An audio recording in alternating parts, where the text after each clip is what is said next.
Today we're going to show you how to install a filter. In this example, we're utilizing an Echo H2. However, this works with any other machine that we've ever sold. You're going to first remove the back panel of the machine.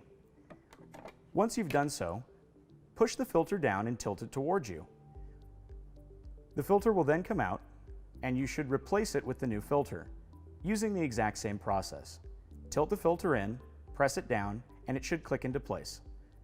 Make sure that the arrow on your filter and the arrow on the machine are aligned.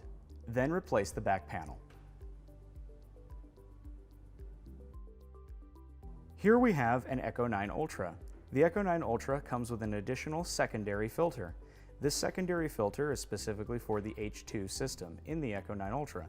You remove this filter the same way you do as in any of the other machines. You grab the filter, push it down, tilt it towards you, and replace it in the same manner.